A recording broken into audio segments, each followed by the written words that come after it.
duhere kuri 12 ongereza mikro yanje. Aravuga ngo kuko ariko mvuze jewe uhoraho n'igikomere cyawe nikivurika n'igisebe cyawe nikigoye naho kukwitsa ariho kugira ngo upfukwe igikomere kandi n'imiti ufise kandi nta n'imiti ufise kukuvura abuzure bawe bose barakwibagiye ntibakikubabaye kuko ngukomerekeje nk'ukomerekejwe n'umwasi ngukubise garura kigongwe ni kubw'ibigabitanyo byawe byinshi kuko ibyaha byawe byari byiyongeranije. 15 none igikomere cyawe kikuririza iki ku buribwe bwawe utavurika ni kubw'ibigabitanyo byawe byinshi kuko ibyaha byawe byari byiyongeranije ibyo nibyo byatumye mugiranyo yamara abo bose bakujya nabo bazoribwa abagwanizi bawe bose umuntu wese muri bo bazojanwa ari nyagano abakugize umunyagwa nabo bazonyagwa abakunyaga bose nzobagira inyagano. 17 ariko nzosubira gukomeza nzogukiza ibikomere byawe nije uhoraho mbivuze kuko bakwise uwirukanywe bati Siyoni hatagifise ukihababara uko niko ndabivuze jewe uhoraho atiraba nzotuma abo mu mahema ya Yakobo bahindukira bave mu ngoyi zabo ngirira ikigongwe amazu yabo kandi gisagara kizokubakwa mu bitongozi byaho n'ingoro isubire kumera nkuko yahora. Imana ishimwe cyane. Naya majambo nshaka dusangira wamaze iminsi baza mu gitondo ndizera ko twayaganiriye ko aya majambo tugiye kongera kuyaganira ariko Imana yifuza gukora kuri wowe muri jambo ndarivuze ngo ariko Imana yifuza gukora kuri wowe muri iri jambo. Tumvise amakuru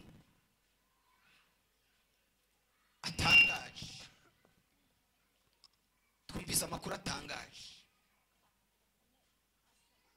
tugiye kuvugana ku bikomere tugiye kuvugana ku bwoko nka bune bw'ibikomere ibisebe igikomere nta muntu atakizi igikomere nta utakizi indari ngaha atarakomereka nawe adafise inkovu sinibazi sinzi aho waravukiye sinzi aho warakuriye mugabo bakuze baja kuvoma baja gusenya baja mu murima nibogera muri iyo myaka utarakomereka. Haleluya. Dufise ubwoko butandukanye bw'ibikomere kandi ibikomere navyo twakomeretse mu buryo bufatika biratandukanye. Imana tugirire neza. Narivuze ngo Imana tugirire neza. Tugiye kuvugana ku bwoko bw'ibikomere abantu bagenda bafise bagendana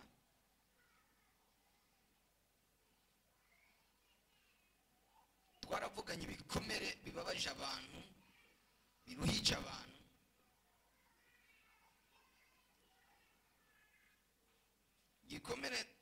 gikomere twavuganye ko ahani cyane twavuganye ku gikomere cy'agahinda ko mu mutima icyo twaganiriye nabo mu gitondo umwanya munini gikomere cy'agahinda igikomere cyo mu mutima. Haleluya. Uyu munsi Yesu yifuza kuvura icyo gikomere cyawe. Uko cyoba kiri kose, uko cyoba kimeze kose, Yesu arakuvura. Igikomere iyo cyahuye n'umuti kiravurika kigakira. Hari umuntu umwe yigeze kuza hano, yari afise ikibazo cy'udukomere ku mubiri, udukomere turaturika gacaba igikomere. Arambwira ngo ndamusenge ijwi rirambwira teka ubwo mu umuti. Wewe yarazi ngo baramuroze. Ndamubwira ati wewe ntabwo ukeneye isengesho, ahubwo ukwiriye umuti. Ndamuhaye umuti, awunyoye agarutse arambwira ngo uziko nakize. Kubera iki? Cyari igikomere gikeneye umuti. Uwo muti awuronse ahita irakira. Haleluya. Hari icyo gikomere cy'inyuma cyo kiroroshe kuvura. Gikomere cy'inyuma kiroroshe kuvura. Bashaka kugutera urushinge kikuma, bakaguha ibinini kikuma. Ariko hari igikomere cy'igina mu mutima wawe kitaboneka. Abantu badashobora kubona ngo baguhereze umuti ukivure. Ukeneye umuti uvuye ku Mana. Haleluya.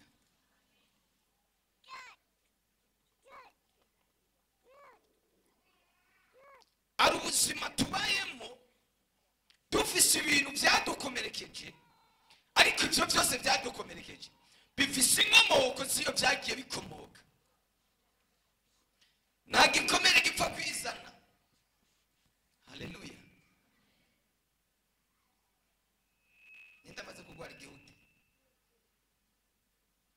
igihute cya kindi kibyimbye n'inda nazamura ikiganza. Igihute sinzi je nabwo nizi byo kuvura, ariko numva ngo n'ubucafu bwiyegeranya mu mubiri. Sinzi ko ari byo. Hanyuma ubwo bucafu hama ngo bugaturika. Nibyo kiva ku igihute.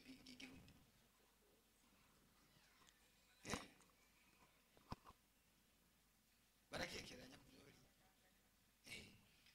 N'ubucafu. Kugira ngo igikomere gikire, igihute gikire, biba ngombwa ko bagipasura. Iyo gipasuye, mu yandi majambo ubucafu buriyo buravayo, ariko hagacasigara ikindi gisebe. Haleluya.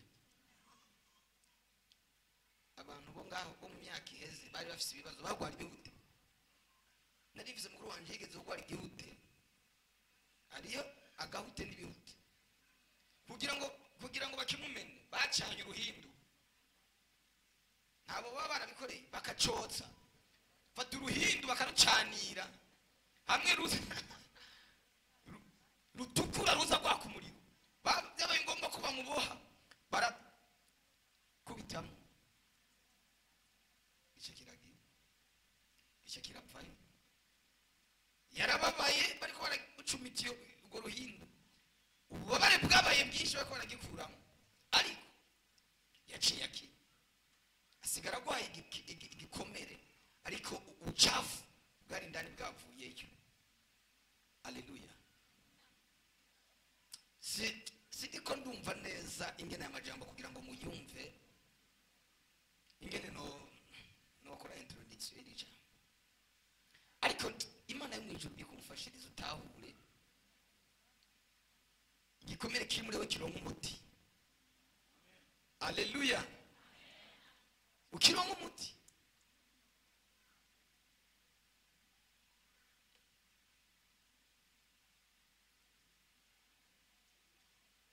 Kenshi mu maeglize menshi ntabwo bakunda inyigisho za repentance zo kwihana, kubera ko ngo zirababaza, ngo ni inyigisho ngo zangiriza umuntu,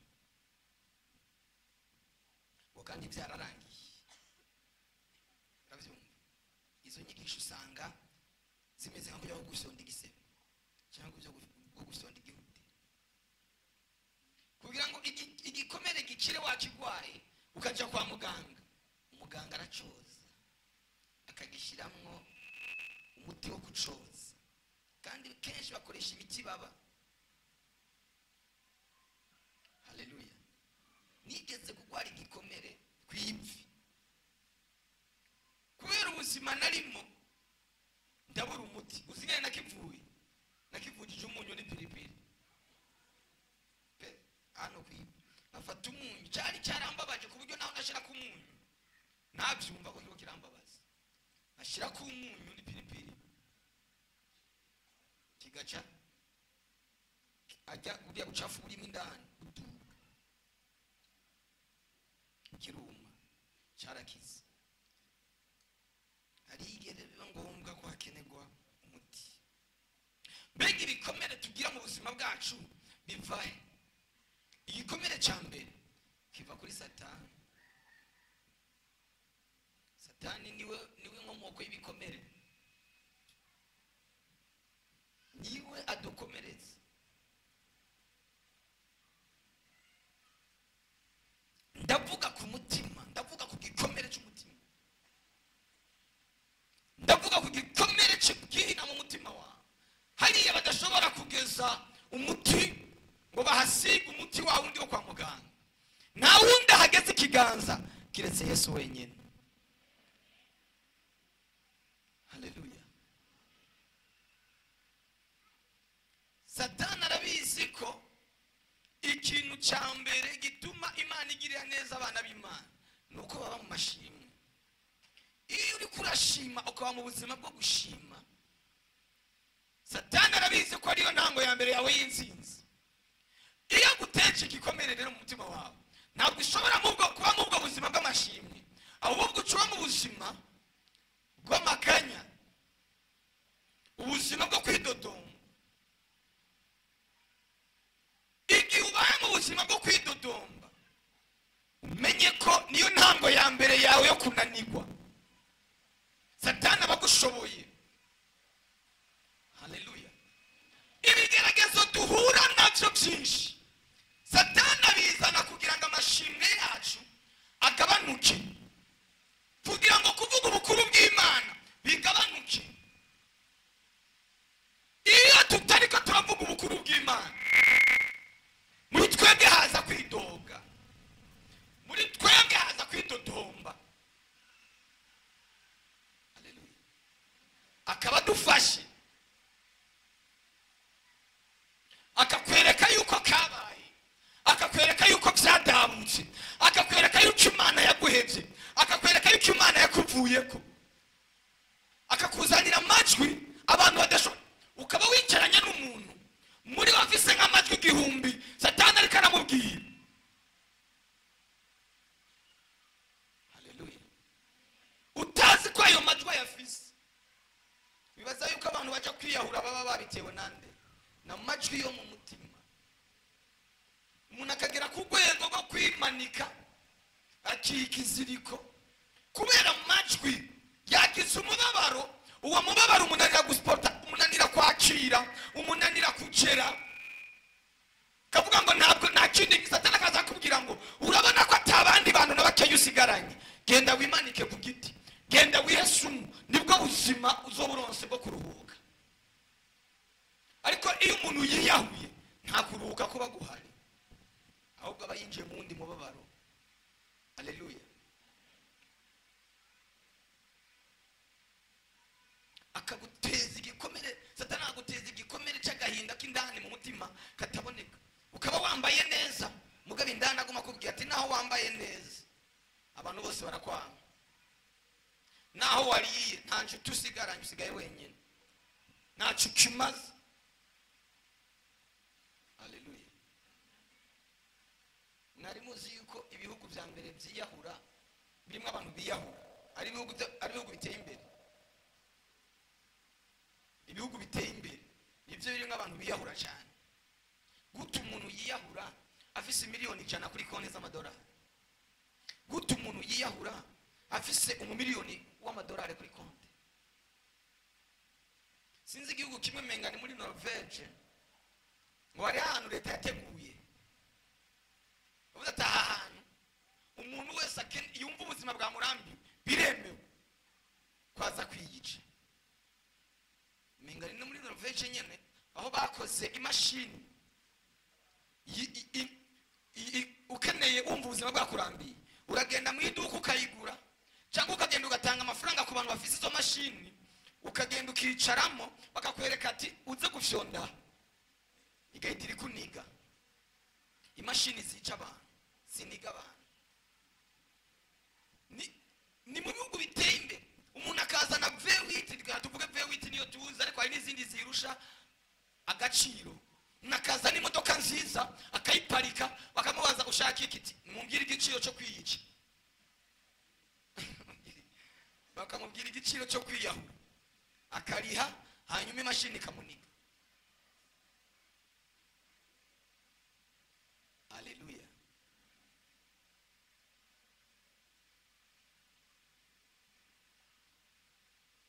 Nigute umuntu yiyahura afise amafaranga? Nigute umuntu yiyahura afise inzu nziza? Nigute umuntu yiyahura atakintu abuzajya? Bigenda gute? Hari amajwi ari indani muri we, hari umubabaro uri indani muri we udashobora kubonekera abantu. Haleluya. Abazungu bafashe ikibanza cy'Imana baracimura. Imana bayiha agaciro gato, Imana bayiha umwanya muto nta n'ugifise, bimika ibindi bintu. Uko umuntu agenda yimura Imana, uko umuntu agenda ashira Imana kure, niko agenda yimika Satani mu buzima bwiwe, niko agenda yimika abadayimoni mu buzima bwiwe. Imana tugirire neza. Imana ikwiye kugira ikibanza cya mbere mu buzima bwawe. Yesu akwiye kugira ikibanza cya mbere mu buzima bwawe.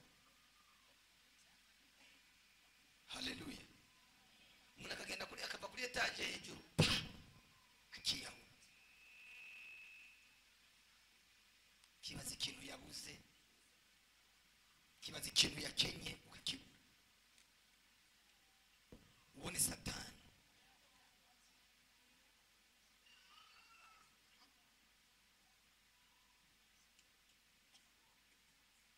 None Satani baza ko atari we yazanye inyigisho ayizana muri bari abarabu akababwira ngo niwica umukristo mugapfana nawe uzoca ugenda mu ijuru byihuse, impembo yawe nini.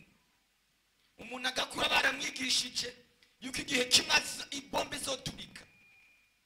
Niwica abakristo benshi, niwica abasenga Yesu benshi, uzoca ugenda mu ijuru kandi uzoronka impera nyinshi. Satani akabibigisha abantu bagakura n'urwango rwo kwanga abantu b'Imana. Haleluya. Reka nihute ko umwanya tuje ku gikomere kigira kabiri. Igikomere kigira kabiri ni igikomere kiva ku bantu. Igikomere kiva ku bantu.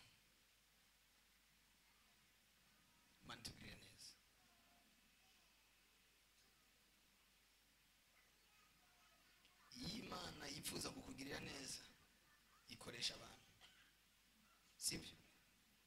Iyi Imana ishaka kuguhesha umugisha ikoresha abantu. Niyo Satani agomba kukwica no kukugirira nabi akoresha abantu. Umuntu muri we habitse ikibi n'icyiza. Umuntu muri we habitse y'umugisha n'umuvumo. Ntuzotangare ngo rega ninaka ngo ni jamaa yangu niwe yangiriye nabi, niwe yakunkomerekeje. N'umuntu yo gukomerekeza, yo gukomereza. Umugore wanje yangiriye ibi, n'umugabo wanje yangiriye ibi, none ni Imana yabikugiriye. Igikomere cy'Imana nacyo ndazagukiza. Hari ibikomere nabyo biva ku Mana. Imana nayo hari ukuntu ikomereza abantu. Imana ariko Imana twe tuyiretse abantu aho ubona ubwo buzima bwabubayemo bumeze uko ufite n'isano n'abantu. Ninde amaze kubona Satani? Hari uwamubonye? Ninde yamurose? Tijye naramurose mu nzozi. Wewe asa gute?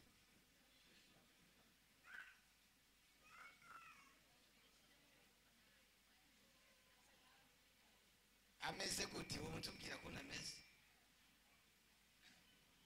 Araboshe. Ako nushobora wamubonye mu nzozi. Ako wakubwira ati no tubwire ko nameze. Ntabyo ushobora gusobanura. Hari abantu bamaze kugendererwa n'Imana mu nzozi. Ushobora kuyisobanura ko nimeze. Imana ntabwo ushobora kurengera isobanura. Niko na Satani ntushobora kurengera musobanura. Satani aramaze kubatera iwanyu. Satani aramaze kubatera iwanyu. Yaje niki? Yaje n'imodoka. Yaje n'indege. Yazananye mu bantu.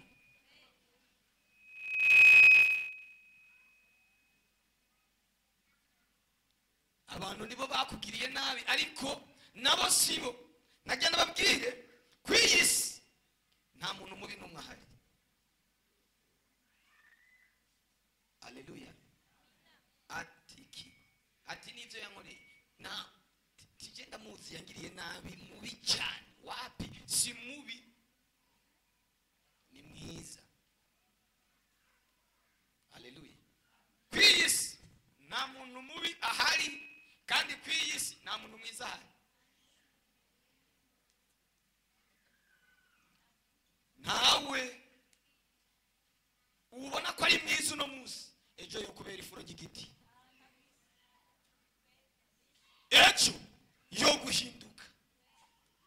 Umwiza ni Yesu wenyine. Abantu Satani arashobora kumwitiza mu gitondo kimwe, yareka kuvuga neza, yareka gutera amashugwe, ejo akaguhinduka. Akagukomera tukibaza none uyu ni naka? Wowe undi twahana amasezerano yo gukundana kugeza gupfa. Niwe mpindutse ambwira ijambo. Kuko n'umuntu Satani yamwitije.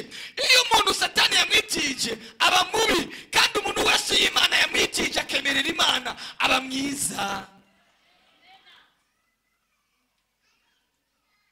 Niyagukomeretsa ibigutangaza, nawe wejo wokomereza mugenzi wawe. Kujengo ndi umuntu mwiza, uri mwiza gute? Haleluya. Muri wewe habitsemo ikibi n'icyiza. Indani muri wewe habitse ibintu byinshi. Ngo yamumerekeje, ngo nakamba n'ibintu ngo namukoreye, ngo n'ibyiza namukoreye. Yesu twamukoreye iki? Kandi yadukoreye ibyiza byose. Mu kanya gato turamuhinduka. Ni bande babambye Yesu? Abo yagiriye neza, abo yakirije abana babo, abo yakirije ingwara, abo yasuye. Yesu ngo yaciye mu ibarabara rimwe aricamwo, bavuga ngo Hoziyana ashemezwe mu wuji. Agarutse yaciye muri iryo barabara, asanga bafashe bamba vuna. Aya matwi ndiko numva sana yandi matwi yavuge joko ndumwami. Bigenze gute? Abantu bampindutse gute? Umuntu niyagukomeretsa umubabarire. Byoshoboka ko uno munsi gukomeretsa akagukorera ikibi, bigashobokeza akakugirira neza. Byoshoboka ko ejo yohinduka, byoshoboka ko ejo yoba mushasha, byoshoboka ko ejo Imana yomugendera. Icyo gikomere uyu munsi Yesu akigupfure. Icyo gikomere akomerekejwe n'abantu ngo naka ngo sinzomubabarira, ngo sinzomubabarira, ngo ibintu yamore, ngo sinzopfa ndamubabariye. Wewe ugasanga muri we yifitiye n'amahoro, araryama arasinzira, wowe ukarabwa asinziriye umwiyumvira.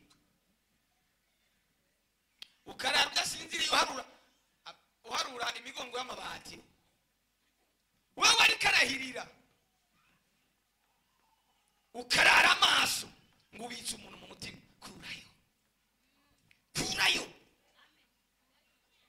Kurayo nimba warambitse nkurayo sindanabizi ko ari yone niwe ufise ingorane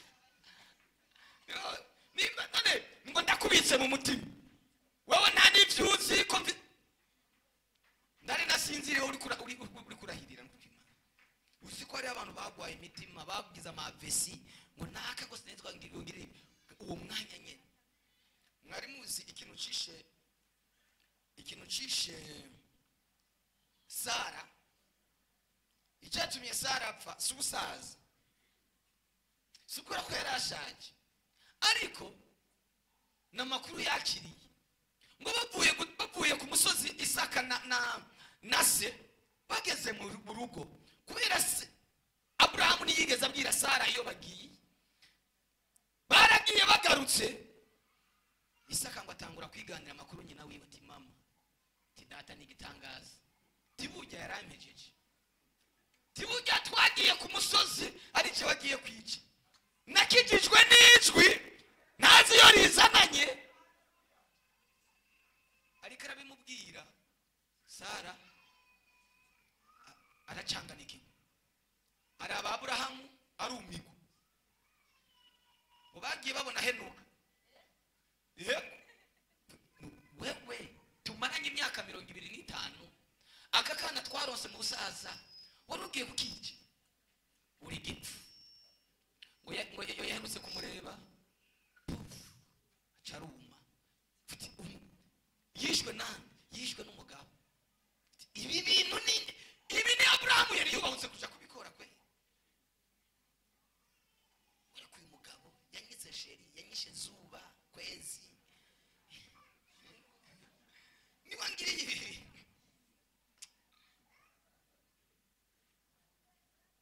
ariko ari amajambo mwabwirana mukintu mwayakura hariya mwabwirana mukira basheri yaroye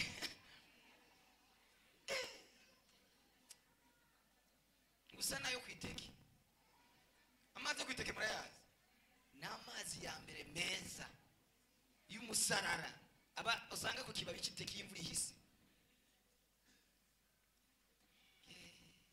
ariko nta n'agaciro yaguha umuntu yakugiranya n'amazi yo kwiteke. Mugabo uyu munsi niwe kwita ngwe ngene gikanu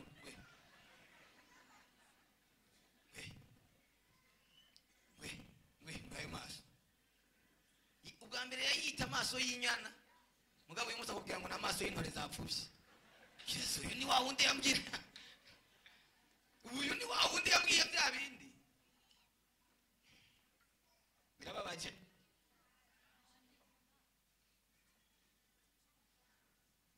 Ugasanga abana abadamu nabo mu gutuka umwana wiba mutukase wengene kimeze ngo menganise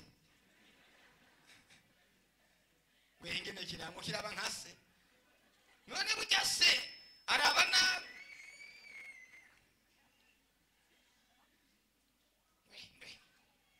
mwigeso ni zase wahisemo ikintu ki mbega mwari muzi yuko abadamu aribo kenshi batuma abana banka base babo.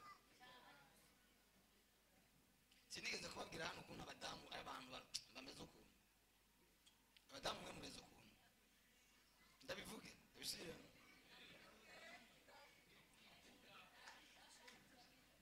abamama muraduteranya n'abana. Haleluya haleluya.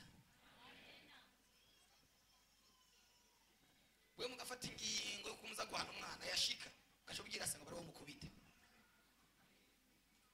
ngo bari umukubita azokunda wamukubise cyangwa azokunda wamutabaye. Kandi iyo umugabo yagiye kumukubita acahamagara ko kandi ngihorere papa ndamukubita, mwebwe mwagize umugambi wo kumwanira. Mugabo se we ni wahindutse mubaya kubera ko niwe yamushishuye. Azokunda wamushishuye cyangwa azokunda wamutabaye. Urageze ko ngo ni 10 muheze 5 naenda muheze 5 nda anyangeje nyene acha mambo haya. Haleluya. Sinema byingine dufata ingingo tukavuga tu mwana tuzakumugururira aza kurara hanze, ariko saa 8 y'ijoro uwamwonkeje uwamumaranya amezi 9 mu nda bikanka, ega twebwe imitima yacu nyine gitumanye nimeze uko we niwe wamutwaye mu nda nyine ntakunda, ariko muze mwibuka nyine ko twese turi abavyeyi. Ugaca ugenda nunamubwira ukagenda ukamugururira ukamubwira ngo so wangu kiraryamye, ngo papa kiraryamye, ngo ryama hano. Ugaca umuha ivyo kurya, ugaca uhengera saa 11 ugaca ukamugururira ugaca tuje ku muryango. Papa we yabyuka agasanga ari ku muryango kumbe yaraye mu nzu. Ariko sha mwihane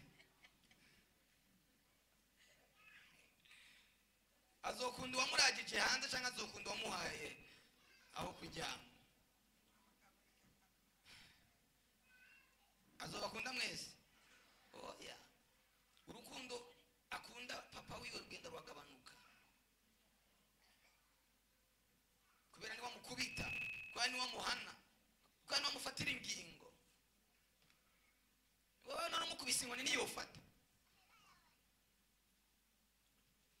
agakora n'igikomere ngo papa aranyanga, kandi iyo ngingo yo kubahana mwayifatira hamwe mugari igashira mu ngiro umugabo akari abanenze akarenga. Imana baba bagiye muzosubira zamo mukubitira hamwe, ariko nyine abavyeyi nyine n'abavyeyi abamama n'abamama nyine akakuvuyemo ari wamwongeje amezi 9 mu nda ukamara imyaka 2 mwonsa haje muri kura mwitongererako. Twebwe naho twigira ibyo twigira wapi, biragoye ukuntu yo dukunda cyane. Haleluya. Abana bajya abana banje ubu babajije niyo turi kumwe muri babaza gukundana bakubwira ngo nkunda papa, ariko ntabwo bankunda utumunda bazanira bankunda utumunda bazanira. Reka rero begereye hari ubuntangwe kubashishura bazoca bahindukira kwa mama wabo kandi baza kubatabara. Haleluya. Bigenda gute ngo umuntu yakwise igitangaza ariko mu gitondo kimwe ahinduke, mu gitondo kimwe abe mubi? Siwe nawe satani yitije umubiri wiwe, satani yitije umutima wiwe. Mubabarire musengere uwo yari mubi uno munsi ejo yoba mwiza, kuko wabaye mu uno munsi niwe yari mwiza ejo. Byoshoboka ko Imana yo muhindura mu kanya gatoya ntako guhumvya umuntu akaba mwiza cyane. Haleluya. Bigeze kumva umuntu nimenga ni mu Gatumba umudamu yafashe ahengera umugabo wiwe aje ageze mu nzu ajyana aravuga ati rero ibyo wankoreye kandi akwereke. Agenda ashusha amariki wa ayamumenako umusheri wiwe bajyamanye aramuturira neza. Nawe mwumvise sinzi ntari imwe nimbari Kirundo nambari he umugabo yafashe umudamu wiwe amuca ibikonjo, afata ibikonjo bibiri ashira ku giti, afata umupanga pa araduca. Uyu muntu ntiyamwishagaze ariko yari sheri wiwe mbere, yari umukunzi wiwe mbere. Icyo gikomere watewe n'abantu, icyo gikomere watewe n'umukunzi wawe, uyu munsi Yesu aje kuvure mu izina rya Yesu. Kandi umubabarira siwe nawe ni satani yamwinjiyemo. Bibiri iratubwira ngo satani yinjira muri Yuda. Yuda yari umuntu mwiza. Nemuvuge ngo Yuda ngo yari mubi, ngo yagendana umufuko, nawe wowe uguhatwa kumenya. Ngo yagendana umufuko w'amafaranga, ngo urumva ngo yagendana sotora, nawe wowe uguha two kumenya kutari Yuda cyangwa amafaranga aragoye mw'abantu. Amafaranga aragoye. Umuntu arashobora kukubitsa amafaranga ukazokwisanga bayamaze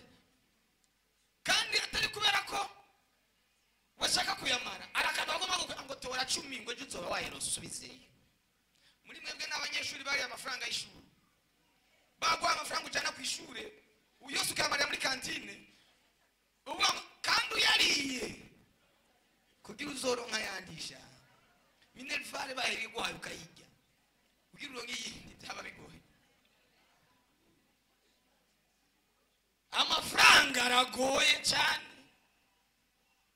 nawe woya kubitsa twokumenya nawe nubona umuntu yakiramutse ku mafaranga uyo muntu uzomukurira isari uzomukubitira isaruti. Amafaranga aragoye. Haleluya. Wowe urinda ujya y'Imana ukajya ikigira 10 ubona niko bakubikije mwishira hamwe urabusekeza amafaranga aragoye. Uyu munsi Imana igukiza icyo gikomere wakomerekejwe na mwene wanyu, wakomerekejwe n'umugabo wawe, wakomerekejwe n'umugore wawe, wakomerekejwe n'abavandimwe bawe, wakomerekejwe na bene wanyu, wakomerekejwe na pasiteri wawe. Ngo pasiteri ngo sinarinzi ko reka nawe n'umuntu usha we ibi ni byankoreye none nawe n'umuntu. Haleluya. Uzi ko ari abantu baguye kubera abakozi b'Imana kubera ububebe bwawe bwo mu mwuka. Sinanizi ko pasiteri yongirira iki pasiteri ni iki erega pasiteri umuntu aba pasiteri imbere y'uko aba umuntu no inyuma y'uko aba umuntu utangura ukaba umuntu wewe hanyuma ukaba pasiteri mu nyuma. Pasiteri si wo muntu. Pasiteri ni izina uhabwa n'ubu nyene uwo guhamagara hano akagusengera ngo bayi pasiteri ucoba pasiteri ariko nibihindura imico. Niyo mpamvu imbere y'uko umuntu abicaba yarakwiye kubanza guhinduka mu mico. Haleluya. Ngo none ko pasiteri ngo yabwiye ngo dusambane niyigeze apfa muri izo ngeso tanguza amana yari muri izo ngeso abapasiteri izo ngeso zitaramuvamo ziza ahubwo icyo yagizwe cyaciye kibatiza uyo muco mubi wari muri we. Haleluya.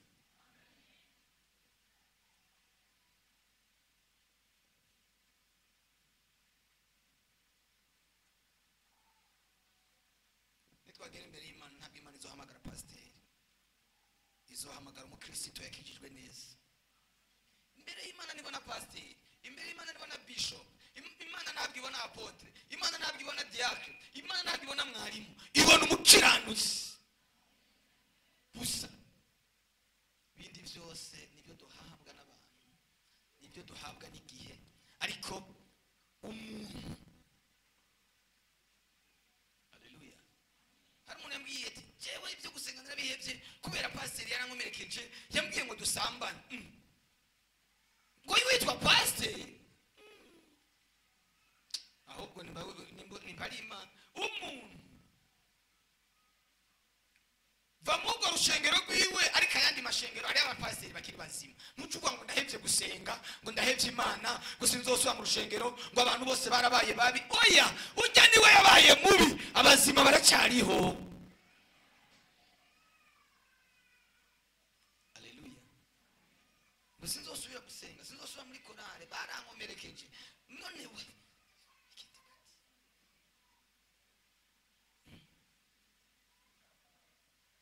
bantu b'Imana ibyo bikomere biri mu mutima wawe ubikire. Gikomere watewe n'abantu, gikomere watewe n'abagenzi. Umuntu ukamuha indaro mu rugo rwawe wowe ukamugirira neza, wamugeza mu rugo rwawe akarusambura.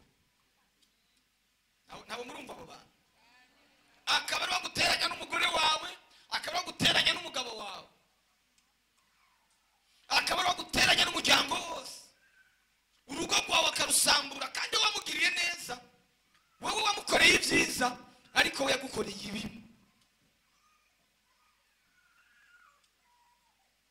Haleluya. Icyo gikomere cyo watewe n'abantu Imana ikigukize. Uwo muntu mukure rumaze kononekara, rumaze kumenagurika, rumaze gushwanyagurika kubera abantu bagiye upangaye ngo naho ijuru n'isi bizofatana sinzomubabarira.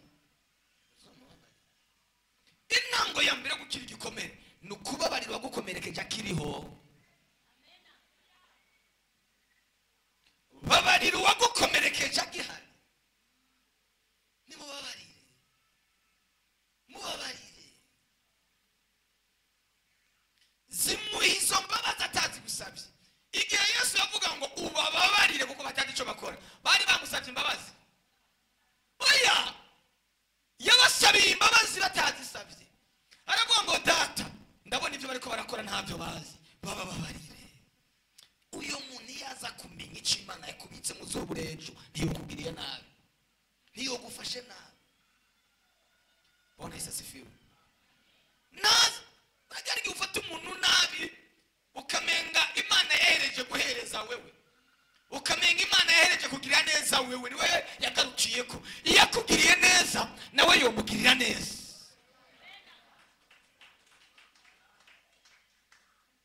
Ugafata umukozi wawe ukamufata nabi, ejo ari gihe usanga ari ugiye gukorera wewe, cyangwa ugasanga umwana wawe yagiye kumukorera. Je nkunda kuvugira ijambo, umukozi niyakunanira uzomusezerere mu mahoro,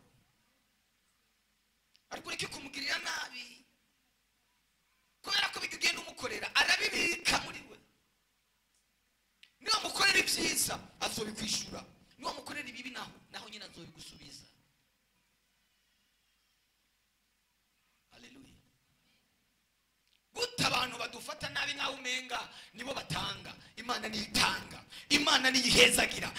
Asema haleluya. Umuntu akubaho akakubwira ngo ntaho uzogera, igihe Imana yakurema, igihe Imana yagushiraho, igihe Imana yakubumbabumba niho yari. Uzohagera kubera Imana.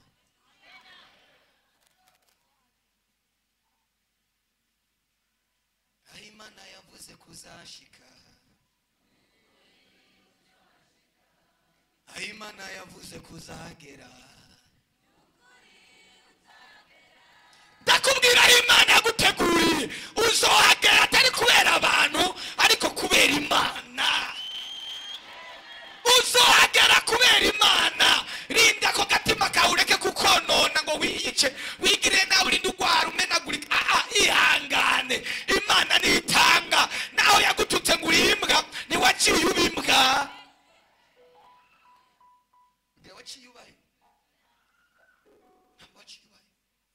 Ihangane, Imana izokugirira neza nawe. Bwana Yesu asifiwe. Abantu birirwa baragwana bapfusa ibintu bitagira epfo na ruguru. Wewe ihangane, ndababwiza ukuri, umuntu wese afise igihe cyiwe n'amahasa. Ya mahasa abiri akurira mu ndimwe, umwe wese afise insimbizo yiwe. Niyo bagiye kuvuka hatangura bukuru hagakurikira ntibazira rimwe. Wewe waje kuri iyi si kuri gahunda y'Imana, ntabwo waje kuri iyi si kubera gahunda y'abantu. Nabwiwe ngo nimuhumure, murembe, mutekane. Yagiriye neza abandi, nawe yo kugirira neza.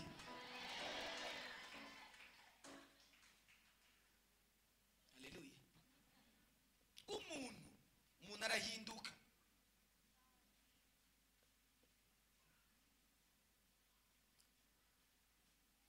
Umuntu umwe nigeze kumukorera ikintu, ndamukorera ikintu cyiza, kandi je ntabwo nenda kimukorera kugira ngo azakingishe. Hanyuma arambwira ati Imana nanje niyankorera nzogukorera ibi nanje. Yesu je nabimubwiye, tibi bintu nkoreye nukuri.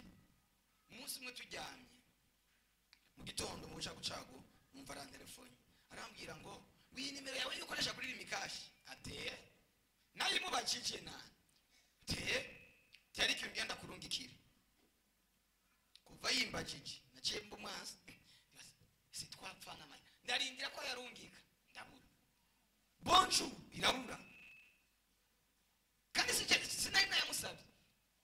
Mugabo kubera amahera goye, nubona umuntu aguhaye amafaranga naho izo kandi yakoreshejwe n'Imana mu mbaraga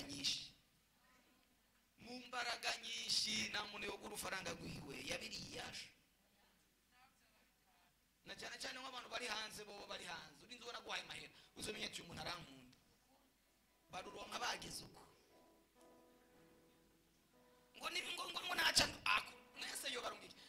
Je nta muntu ari hanze ngiririsha ariko naco yamaye. Tekereza twese tubate nk'umuntu avuye ngaha muri repentance agiye Burayi, tuvuga ngo twese tumuhanze igisho bazoturungikira, iyo rongikira dukwiza twese, afise famille y'uwabo, afise bene wabo, ngo twararirimbanye muri korale mu kanyi bagira reka nawe ni wagenda tuzobiraba. Nukuri amafaranga aragoye, kandi sinukuri Jesse ndamufitisha ariko naco yamaye. Nta muntu yoguha ikintu Imana atari yabanje kukiguha. Niba umuntu ataca araguha igihe cyuko akiguha nikiragira, ariko hageze yo iragufata mu kanika gutyo gati ubu nyene ntumire, banza umushira umusavye wanje, ukabona nakarakuza ukagura igitenge cyiza. Umuntu umwe igihe nariko ndategura mariage nabonye anzanira igitenge, tiki gitenge ni cyiza, ariko Imana yambujije kucambara ngo mbona cyo kwambara umugore wawe yakubujije igende kubuza no kukindi naco. Yongereza utubaraga, yongereza imbaraga. Nta muntu yogira ikintu aguha atagitegetswe n'Imana. Haleluya. Abiringe abantu barabahemukira, mbese babanga amaso barabakoze isoni. Wewe ntutuhemuka kandi ntukoze isoni, hamwe kusomana yacu ukurari kwiri. Wewe ntutuhemuka kandi ntukoze isoni, hamwe kusomana yacu ukurari kwiriye. Abiringira abantu barabahemukira. Aya majambo ndiko ndavuga nekanye buke buke kugira ngo yumve yinjire mu mutuku, yinjire mu bwonko. Ninda kugirira neza ntuzonshimira ubwa mbere, uzobanza ushimira Umuremyi yantegetse kugira ngo ndakugirire neza. Mwene so nakugirira neza nuba ari ubanza kwivuga ubwa mbere, banza wivuga Imana yamutumye kubikora, niyo yamukoresheje. n'Imana yonyene yo kubikora.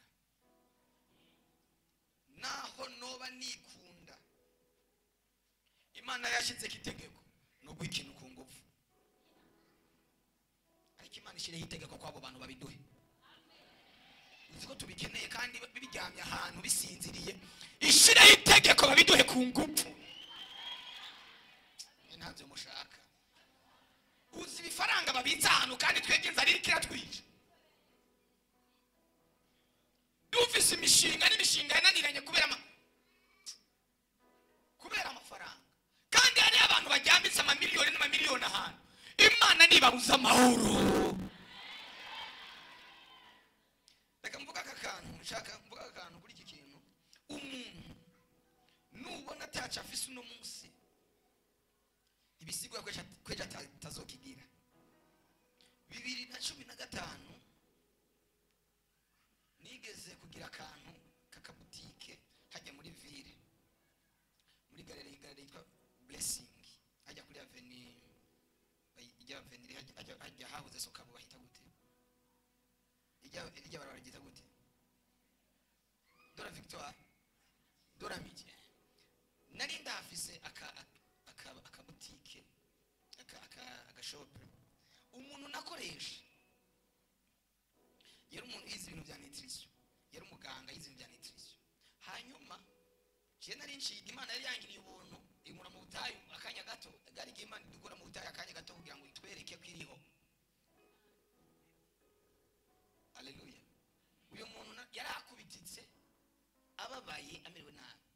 Jewe yumva muri 2015 mari byaciye biba, hari mu mpera za 2014 acha ibibazo, kakantu gaca karahomba, ibintu byose birahomba, nawe umva ntibyakunda kwaza gucuruza. Jewe 2016 ngenda nja muri Mozambique nawe asigara ngaha kubititse sinzi nge narondeye ibintu by'ishure byo kujya kwiga ajya kwiga muri Malezi agiye kwiga muri Malezi acha pa Jesse nari inzi ko yagiye kwiga acaragaruka ari docteur avuyeyo ahita yaronka akazi kuri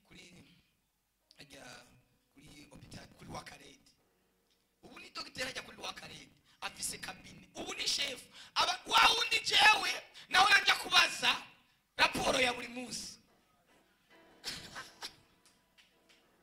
uyu munsi afise kabine afise ariko mwabantu b'Imana ubu ni boss abantu aratondesha jewe ubu nogenda nunana kuri waundi nahora mbaza yinjiye buri munsi uyu munsi hari abantu bariko baragusuzugura bakwita umwavu bakwita umuntu atakina afise atakina amaze atacazova ari kecho bazogusanga muri kabine ya bazogusanga muri biro ya bazogusanga ahantu ibintu byayi uzu umuntu mwarimu Janete niwe yambwiye rega naka uramuzi ati nagiye kwivuza ahantu sanga ni bari karakira harambaza tiwe nuri naka nawe yari yaramwibagiye wawundi twariko dukoresha uyu munsi Imana irahindura amateka ubu nawe ni chef ariko mu gihe uyu munsi bakubona nk'igikoropesho ariko ntabwo bazi ikintu kiri muri wewe reka bagukomeretse bakwice nabi ariko bizobagora kugushikira bizobagora gushika uri nibasanga amateka yawe yarahindutse waraba haleluya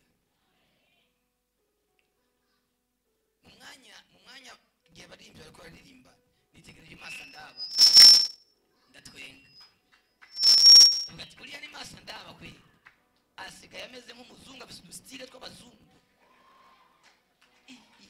Masa Ndaba uwari kukubona cyagihe niyarazi ko wize nibari bazi ko natangaye n'ukuri kw'Imana umuntu utazi asigaye afite udustile tw'ikizungu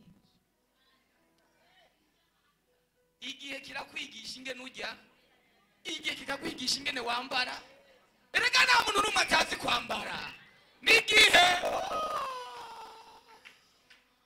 kujanisha nawe wobimenya none urajanisha ibiki urajanisha iyo watoye hariya muri yora hariya kwa Siyoni no mu Ruvumera nta muntu n'umwe atoshobora kujanisha ariko cyagihe abikubititse ababaye wari kumusurira kivu ukabona ko atakintu na kimwe azopfa avuyemo ariko Imana ariko mwabantu b'Imana mwazamura haleluya reka kwihebura ejo hawe ni heza ejo hawe amateka yawe azohinduka abantu bakwitegereza batangare nukuri je namurabye mureke Imana nziza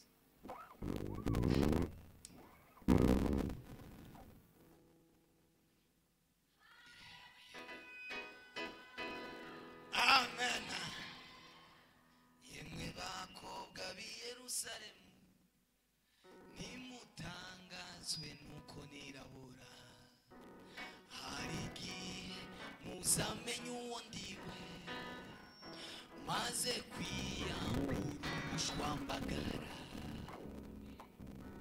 yemwe bakobwa b'i Yerusalemu nimutangazwe nuko nirabura hari igihe muzamenye uwo ndiwe maze kwiyambura ubushwambagara ndasenga Imana ngo ikwambura ubwo bushwambagara bw'agahinda ikwambura ubwo bushwambagara bw'imibereho mibi ikwambika umwambaro mushasha abantu bakwitegereje batangare badatangariye wewe ariko batangariye imirimo y'Imana batangariye imirimo y'Uwiteka nta numwe atokwambara ngo abegwe nta bitugu bitokwambara ikositime ngo ifate oya ye ntabyo n'igihe gusa Bwana Yesu asifiwe. Mungu akubariki sana. Haleluya. Navyo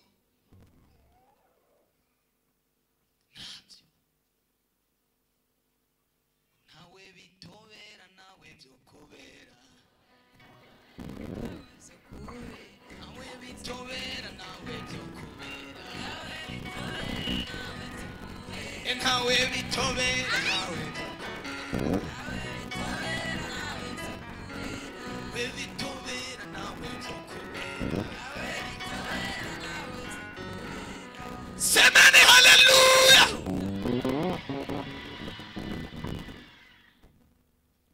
Mu gitabo cy'indirimbo 1:5 aravuga ngo yemwe mw'abakobwa mwe b'Yerusalemu nimumanga amaso ngo musuzugure kuko nirabura. Izuba niryo ryanyirabuje, izuba niryo ryanyirabuje, imibereho mibi niyo nyirabuje. Uzi ko ari umuntu ashobora naho wobyina igisirimba hano isaha 2 utogira akayasho ntabinure ugira warumye biva hehe n'imibereho. Ariko reka utangura ujya kamayoneze, ujya agafiriti, ujya agasarade, akayasho kazoseseka no kuri kw'Imana. Ariko uyu munsi ukiri mu butayu, ihangane. Tuzamura icyubahiro kuri Yesu wacu. Haleluya, haleluya, haleluya. Wihangane, ihangane. Nta kure habaho Imana itokura umuntu, kandi nta kure habaho Imana itogeza umuntu.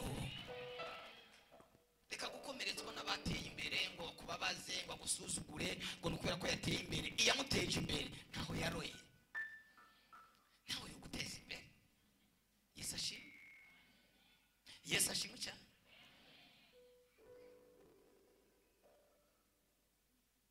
Ndeba hirya, ndeba hino, urukundo rurangose. Ndeba hirya, ndeba hirya, ndeba hino, urukundo rurangose. Ndanyuzwe kuko ngufise n'amahoro. Ndashima, ndashima cyane ko yambonye akashigikira.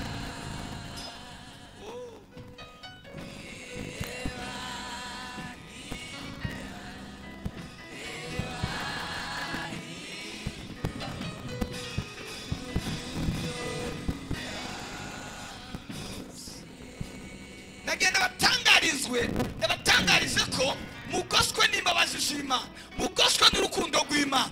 Urukundo rw'Imana ruzokugira umuntu afadika, urukundo rw'Imana ruzokugira umuntu muzima. Reka kwirukana ibihe, reka kwirukana abantu. Umuntu wese afise igihe ciwe. Haleluya. Ntukagwanira intebe, ahubwo ugwanira ijambo rigushira ku ntebe. Ntabwo mukumvise. Ntukagwanira intebe, ahubwo ugwanira ijambo rikwicarika ku ntebe. Yesu yigeze gucira umugani abantu arababwira ngo habaye ubukwe. Muri ubwo bukwe abantu baratumigwa ngo hinjira umuntu adafise umwambaro, yinjira atahawe uburenganzira bwo kwinjira. Araza yicara imbere, nyene urubanza ngo agiye kuraba asanga nk'umuntu atazi uwamwinjije. Aramubaza ati wewe winjira ute? Aha wahageze gute? Ko mu kwinjira umuntu wese bamuha umwambaro. Reka Yesu akwambika umwambaro uzatuma wicara ugatekana. Ntukiyicarike mu bintu, ahubwo wicarike mu bintu n'Imana. Haleluya. Ntukagwanire kuba naka, ahubwo rindira ijambo rikugira icyo ukwiriye kuba cyo.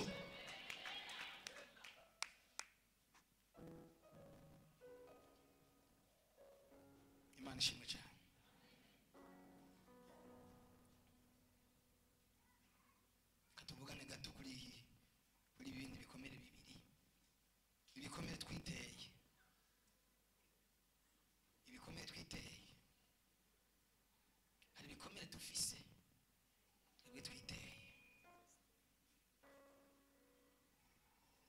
Imana tugirire neza.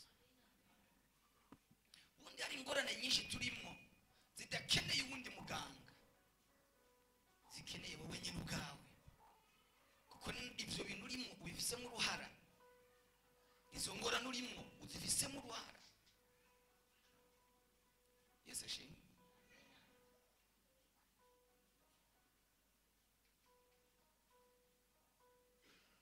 Uzi ko hari amasengesho dushobora gusengera umuntu naho wosenga gute Imana iryo sengesho ntiyumve. Muzi ko hari amasengesho abaho.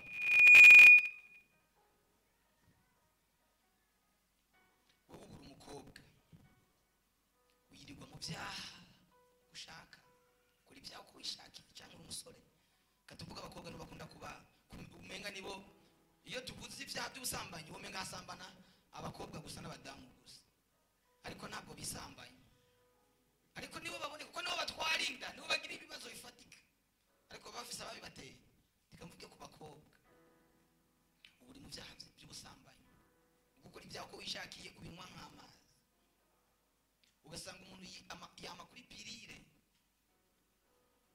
kugira ngo ntasame inda, hanyuma uri kurangiriza umubiri wawe, uri kurangiriza igitereko cyawe, hanyuma ejo bize uzushike mu rugo ubura urubyaro, kandi benshi baca bakizwa.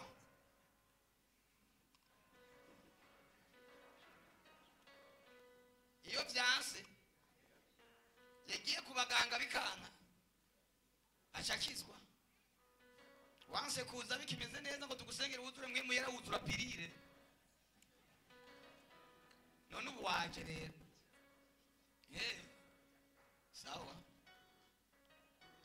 turasenga igitereko cyaramaze kononekana, igitereko cyaramaze gupfa, turazana ikindi, uzoja mu ijuru utagira umwana kubera imbabazi z'Imana yo kugirira ubwo buntu. Ariko ni miracle, ni miracle mw'abantu mwe. Hari ibintu abantu bariko barabamo, ubuzima bariko barabamo. Nta bantu nababwiye bakijijwe, bari abakobwa babiri, bari abakobwa b'umupasiteri, bagenda ku muganga i Buraya, bari abanyamerika. Se baba yari umupasiteri ariko bana bari baranze gukizwa. Baragenda kwa muganga bihinduza, bigira abahungu,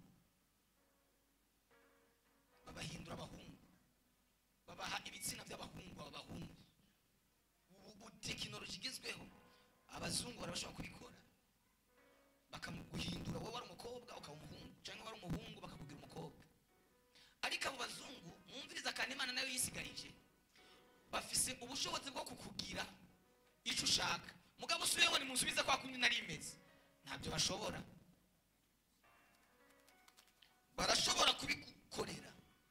Nizo ntambara Trump ariko aragwana ubu zo kugwanya iyo migambi, iyo mikorere. Niyo mpamvu mubona systeme y'isi ihari iri kiramugwanya cyane, kuko ariko aragwanya ama divorce. Yatanze iteka aravuga ngo ubu mu kudivorce, kuko umuntu ashobora kugenda akabana n'umuntu atunze afise inyungu, ati nzohengera tumaze kuronka ifaranga cyese aba divorce tuvana. Yavuze ati ubu nubana n'umugabo mwese azokwandika ibyazanye, muzogabura ku byo wazanye. Bana kugenda kwa Bill Gates ngo duce tugabura kubera kuza muzogabura ibyo wazanye, ntabyo kuza kugabura imitungo utarondeye. Bikaragwana n'izo ntambara. Abo bakobwa babiri ngo bakijije, bari banasaga kiza, se wabo yabaye ubutumwa biranga, bagenda barihindura. Umwe aba muri quartier imwe, muri etimwe, undi aba mu yindi. Imana ibagendera mu ijoro rimwe bose, ibereka Gehinomu ko bagiye kuja muri Gehinomu, ibereka umuriro, bose ibereka mu ijoro rimwe. Umwe yikanguye atelefona mugenzi we ati karabaye, mbonye nkorokera muri Gehinomu. Nawe aramubwira ati nanje Imana inyeretse ibinyene. Baravuga ati tugende kwihana, tuje gukizwa. Bagiye gukizwa, pastor arabasengera, agize ngo imana iramubuza tino barambike kibiganza aba ntibazoja mu ijuru ntibazoja mu ijuru yinginga imana ntibazoja mu ijuru ndi imana y'inyembabazi ariko aba ntibazoja mu ijuru bazoja muri gehinomu kuko nacyo nakoze nacyo se atakoze nacyo atababwiye nta butumwa atabahaye ko banse kumva bakagera ku rugezo rwo kuja kwihindura abahungu sinzobabarira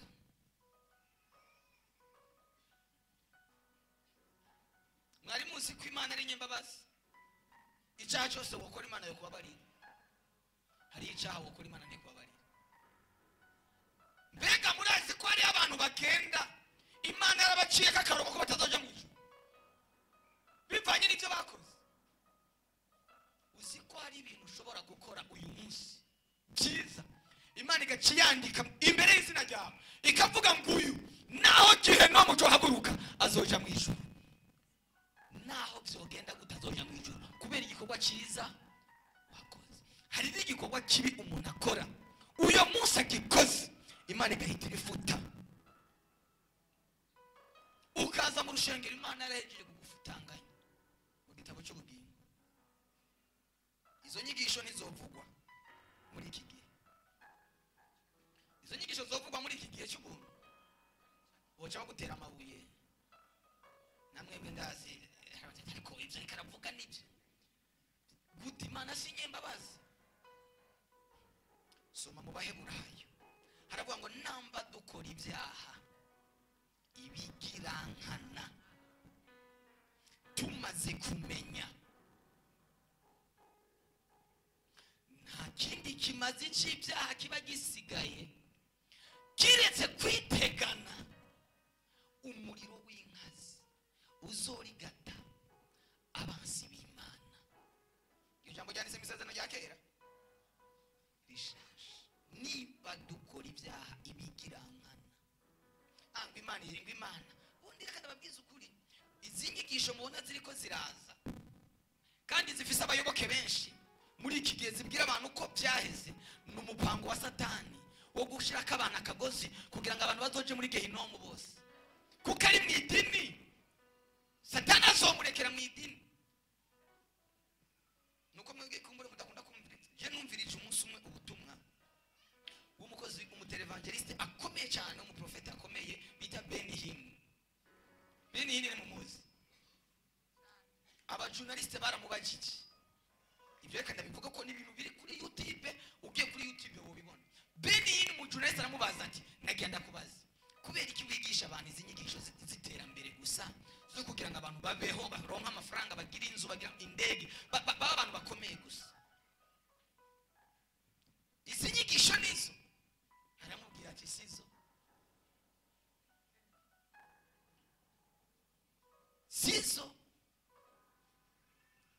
none bimeze gute iyi myaka yose umaze wigisha iki kinyoma tego Benihini n'umupasiteri akomeye bamwemera ku isi yose n'ubu iyo video nuyisha ngaha mukayumviriza ibyo ndabivuga ko ni ibintu biriho arabamubwira ati imyaka yose maze imyaka yose nigisha ikinyoma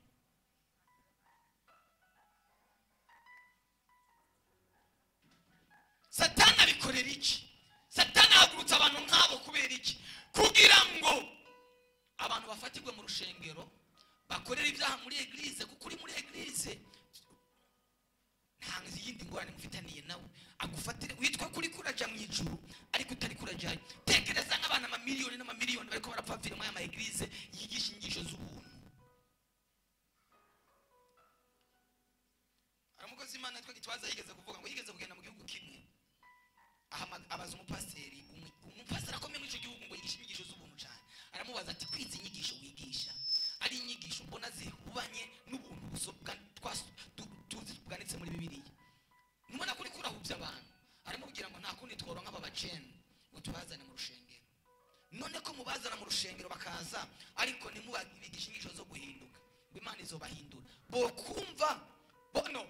kwizera batumvise. Ngira ukuntu umaze imyaka 10 wigisha umuntu ikintu hamuco uza guhindura uvuga ngo ibintu nabigishije sibyo, biragoye. Haleluya. Inyigisho zigisha abantu kwibera ngaha ku isi, inyigisho z'abayehova zaracengetereye mu bakristo, inyigisho zo kuguma zitubwira ko dukwiriye kwigumira. Haleluya. Iyo tubigisha gukora, tubigisha kubera iki? Tubigisha gukora kugira ngo muronke ikibabeshaho, kugira ngo nimugire umutima wo kuja mu isi, ariko kandi uko gukora nigukwiriye kubabera ikiziriko kibabuza kuzoja mu ijuru. Rondera ibyo urya ariko kandi utora utaha. Mwebwe namba ko mwatunze, twahora dufata inkoko uvuye kuyigura mu isoko kandi ikumva, inkoko ikumva, ukayifata ukayishira ukayijyana ku bishimajyango, ukayikoza umutwe hejuru ku bishimajyango, ugatongera kuri yo kandi kabyumva ngo uzora utora utahaha. Mwarabikoze mwe? Ikabyumva kwitegera, yagenda ikagaruka. Bigenda gute ngo abantu tubabwira ubutumwa bubazana ku Mana bikananirana, ariko inkoko ukayibwira ubutumwa ikabwumva?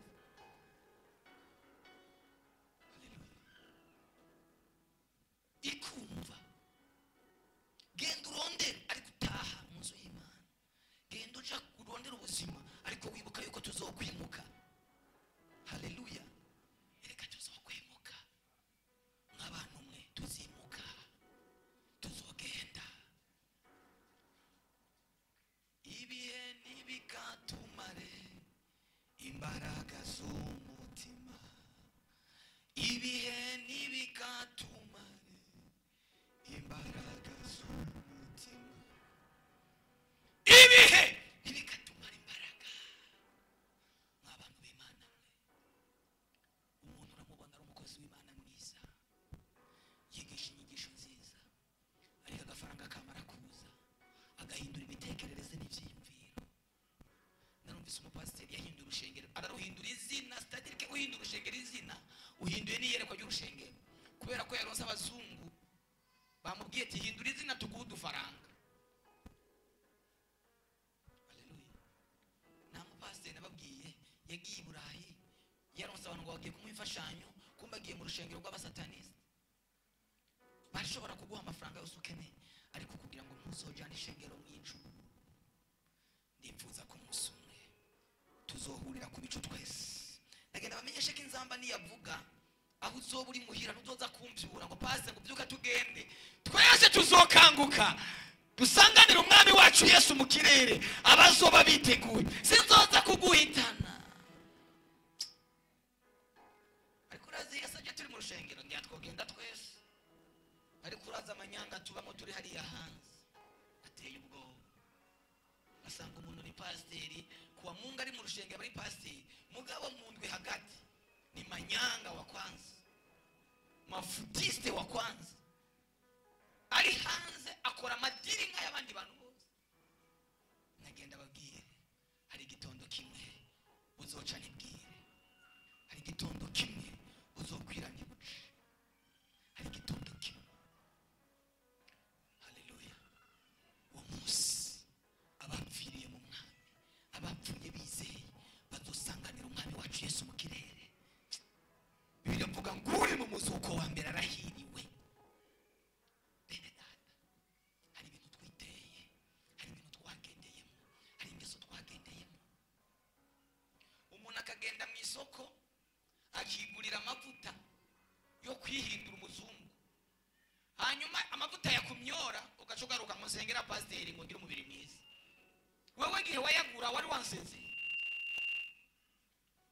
ntibikunda ko ushobora gusubira ko ujya wari uri ijana ku ijana. Hari n'abo numvise bicisha mu mashini kugira ngo yihindure. Yesu atubwire neza. Ubusirimu ni bwiza, ariko murabwo busirimu. Hari ibintu twahora twumva muri Kongo, twahora twumva mu bindi bihugu byamaze kwinjira no mu Burundi. Haleluya.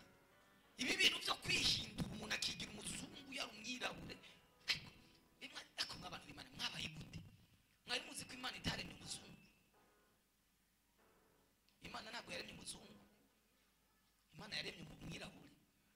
ngo ushaka gusa n'umuzungu. Imana yaremye umuzungu, yaremye umwirabura, nawe ushaka gusa n'umuzungu. Iyo shusho yawe ubona y'ubwirabure, wa wundi yirabura cyane nka Yves nawe yirabura. Yves ngeno hano ipafisi inzobe, umuntu yirabura n'indi gabaje ari nawe nyine inzobe yaje akayobe katamwe. Nta muntu yogira ubwirabura kijisho, wewe ngiye kurirabura inde akisofa bisinze akumwe muri. Nta muntu numwe akirabura kuva tukijijwe twese twaciye tuba aba VIP. Uyu musore ngo hano aravanze, murabona uyu afise umubiri usa n'uw'Imana, usa n'uw'Imana. Imana ntabwo yaremye icari, Imana ntabwo yaremye umuzungu, yaremye umwirabura, nawe ushaka gusa n'umuzungu. Haleluya. Yafashe umuntu imurema mu butaka,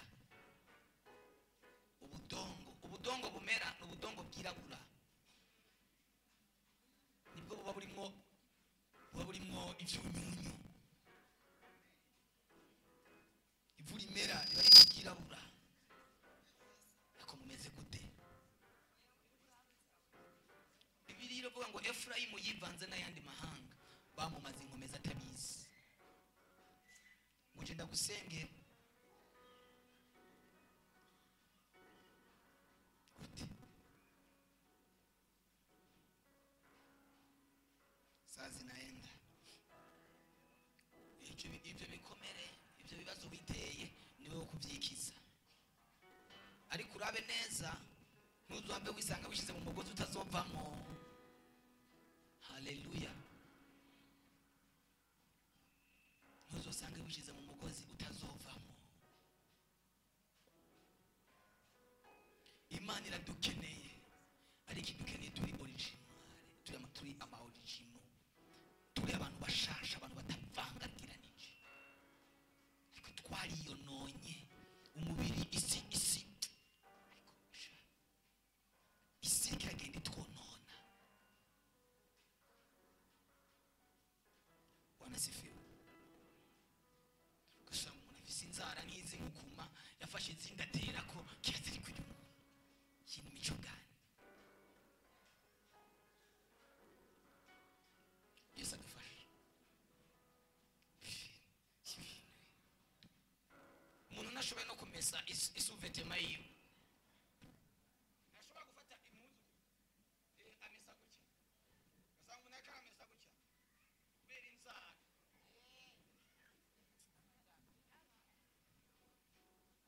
Haleluya. Hari mico igenda twinjiramo ipfuye hanze, iza kwangiriza ubuzima bwacu bw'imana. Abantu ntibagishaka kubwirwa ukuri, ariko reka ndakubwire, nutahinduka ndakubwiza ukuri, mu kanya nk'ako guhumbya turaja mu ijuru.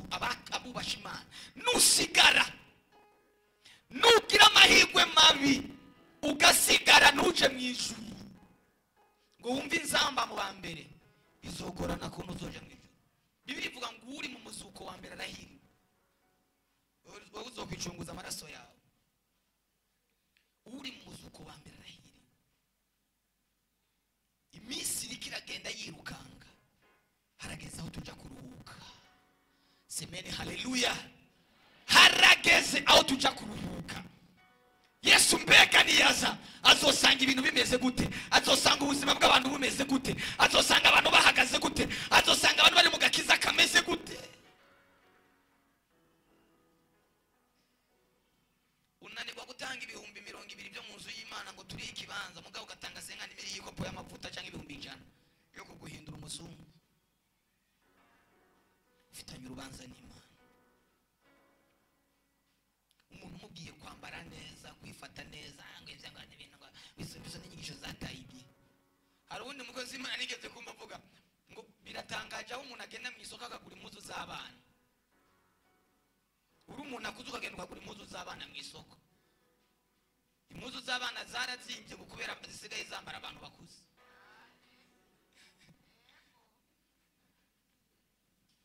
z'abana zarazimbye, abantu basigaye bambara impuzu z'abana. Umuntu akaba yambaye agahuzu kagera akaguma agira gutya, kareke kaduge, wewe akambaye ukabona kareke kaduge. Undi ugasanga yambaye impuzu, ni impuzu nziza, ni impuzu ndende, ifise pasura iva hariya ikagera pasura. Ariko abadamu mwabaye gute n'abakobwa? Fata impuzu yawe ukabwira umutayeri ngo satura, pasura igera aha igenda igira gutya, pasura igera. Undi ugasanga yambaye ndende, pasura igera. Urubanza rw'Imana rurakurindiriye. Urubanza rw'Imana, nagenda babwire urubanza rw'Imana nta muntu n'umwe azorusimba, nta muntu n'umwe azorusimba. Twese ngo tuzogaragarizwa imbere y'intebe y'Imana, twese tuzogaragarizwa imbere y'intebe y'Imana. Yesu ashimwe. Agira umuntu aniza isakame, umukobwa ufise isakame nini, niza wewe, niza nivugira ubutumwa.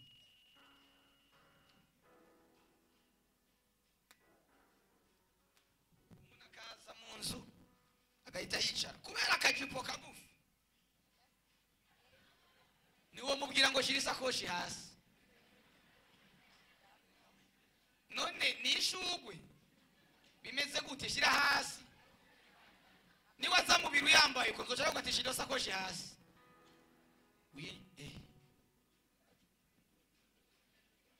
Wibaza ngo ni fyeri rero, ariko yashatse gufuka. Muri Afrika y'Epfo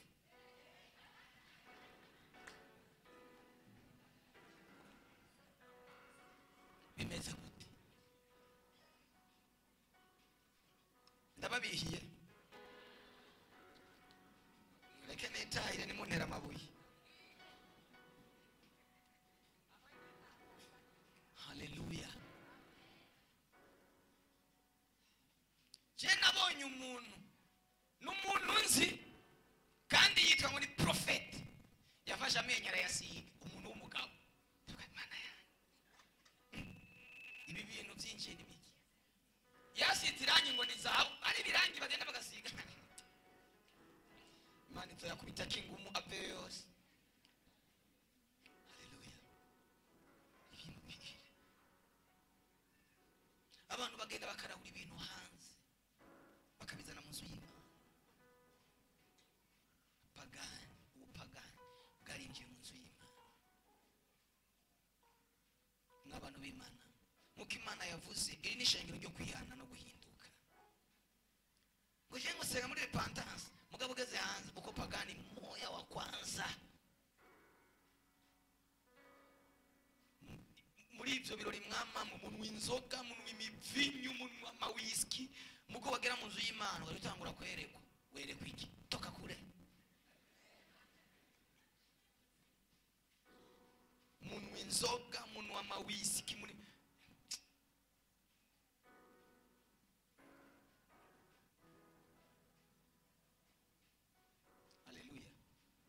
nagenda babwira abantu b'Imana n'amaresitora yose n'amahoteli yose ayo gupfa kujya kujyamo. Mwari muzi ko amaresitora meza batekesha inzoga? Batekesha inzoga.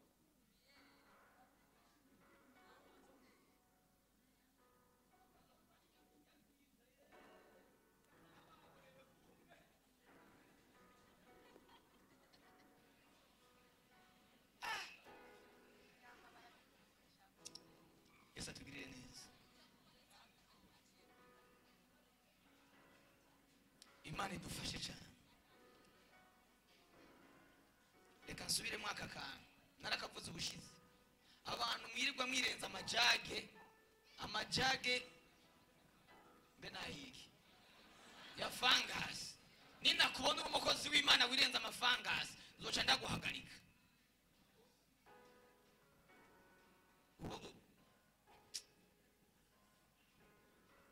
cage amafangasi shanda guhagarika siraboretse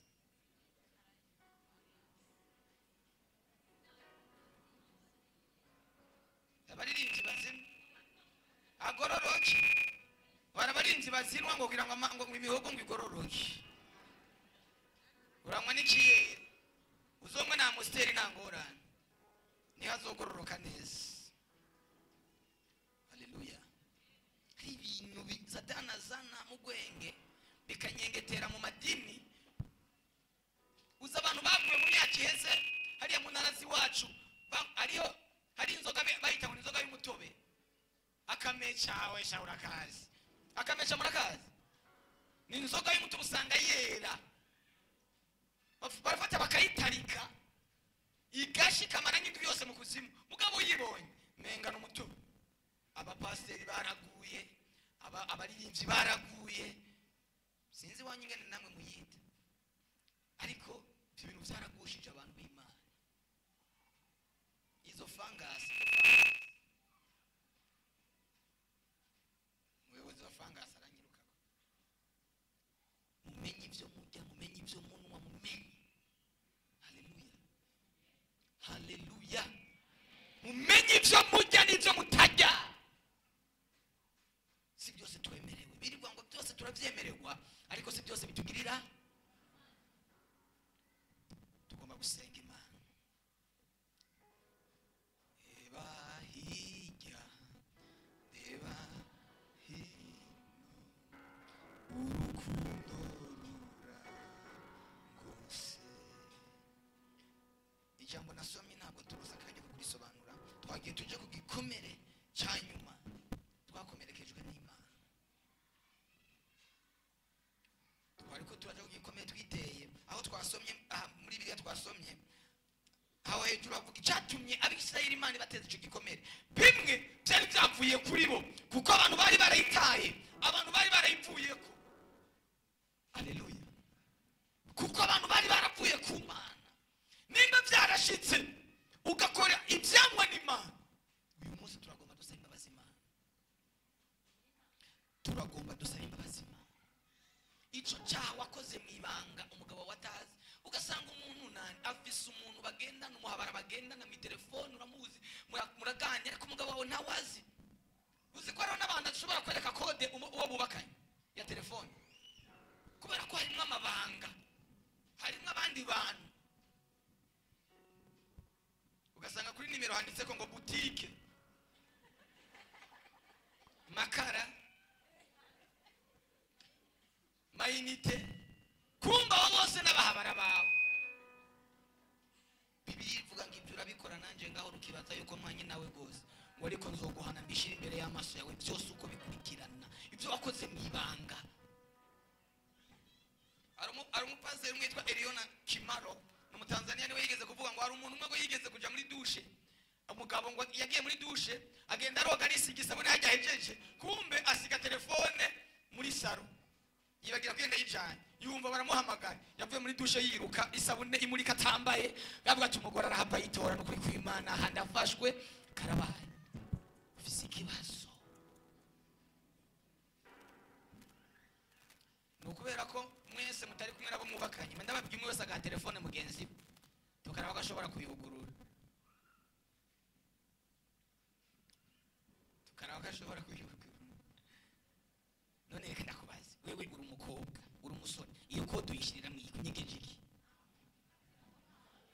nta muntu yokora ku telefone yawe nta muntu yokora kuri telefone yawe irimo amakode muri WhatsApp harimo kode kuri Messenger harimo kode Facebook harimo kode mu mafoto harimo kode yirigura kora ibyaha nimba byukuri uwo mubakanye ari umupagani adakijijwe hari ibyo nyine ukwiriye kumuhisha totawe. None niyabona group ukorera mu Imana mu rushengero aravuga ati byanje nabimaze kubigusaba ubwenge kishire musa ariko nimba mwese muri abantu b'Imana uriko murajya mu ijuru musenga ukashema amakode yegara umuntu ushaka gusanga mubana ntakwemere gukorera Imana ugakorera Imana mu ibanga ufise aka group uhuriramo n'abandi bene so kugira ngo ukashaka kode ka kandi nimba nawe atanakwereka iyiwiwe nawe umwerekera iki nakundi toka ariko wa mukobwa iyo kode yawe niyiki wawe nta kode irimo izo kode ivyo bintu munyegeza harimo ubufoto bw'abantu bambaye ubusa harimo udufilme dupfuye ubusa toka shetani bikumara amavuta bikumara imbaraga ubwo bufilme uraba ubwo bufoto uraba bukumara amavuta ushobora gusenga wari kurara filme pornography ushobore kwerekwa uzokwerekwa ivyo warimwo. Haleluya. Birababaje nicyo gituma utakibona abantu buzuye mwe muyera abantu ntibacuzura mwe muyera basige buzura ubukangwe mwe muyera y'ubukangwe abantu babuzura mwe muyera y'ubukangwe atariyo uvyitegeranirije neza ugasanga iyo mwe muyera siyo ariko zambaraga zahora ziterura abantu mu rushengero ubutumwa uko buravuga zo mbaraga zimwe zabaterura zagiye ariko ndababaza tuzoja mu ijuru gute nimba zijya patosi zaduterura zitakiriho uzoja mu ijuru gute ubundi ziriya patosi biriya bintu wahora wumva biguterura cyangwa wahora wumva biguterura ubundi hajya mwe muyera bagira kujana hataragera hajya ubugiye imana igakigusubiza hasi tipo ntiharagera gumaho zijya n'imbaraga zizoterura umuntu zizokuduza byange kugaruka ucubandandirizamo zijya nimba utazifise ufise ikibazo ijambo ry'Imana riko riravuga bya bintu byashika abantu za mbaraga zashika abantu za mbaraga zatuma abantu barira ariko iyo turiko turavuga ubutumwa nk'ubu abantu bariko baritwengera kera ubutumwa nk'ubu bwari ubutumwa buriza abantu iyo ndiko ndavuga ubutumwa nk'uku uguma wumva umenga ndiko ndabwira mwene so mwicaranye ariko kera abantu bacuzuye mwe muyera ubutumwa iyo buvuze umuntu yabwira abishako akumva ko ari wabwiwe ariko hari umwe akavuga ati babwire nambwiye nani niwe ndiko ndabwira nanjye ndiko ndibwira za mbaraga za mwe muyera zagiye mu bantu tuzoja mu ijuru gute tutakifise izo patos abantu ntibagifashwa ndagenda babwiza ukuri nubona nk'ubu ndiko ndabigisha ubutumwa bwa prophesy mu mwasazi mwirutse hanze mwateruye intebe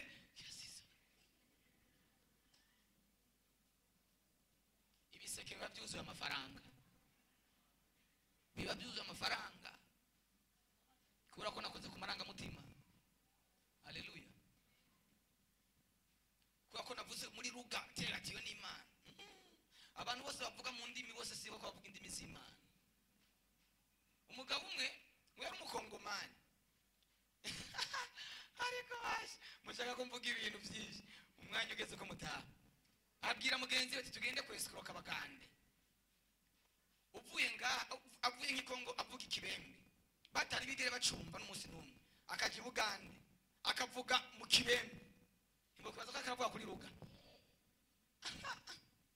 kubita mu kibembe aravuga mu kirimi batumva ati Imana irururuzi kumbe yivugiye ya ifaranga baramuhanga Imana yavuze bajyanye n'umugenzi we bagiye ku mugambi kumbe muri ugo rushengero hajemo umuntu azugo ruri abarabafashe tebagabo subiramo twumve ibyo murako muravuga nimuzo mukangwe n'abavuga mu ndimi hari abazokubwira iringara wewe wibaze ngo reka avuga mu ndimi kumbe reka aravuga iringara ko yaje avuga mu rurimi ngo mukozi w'Imana ngo aca ndamuha n'isakoshi yivugiye mu gishi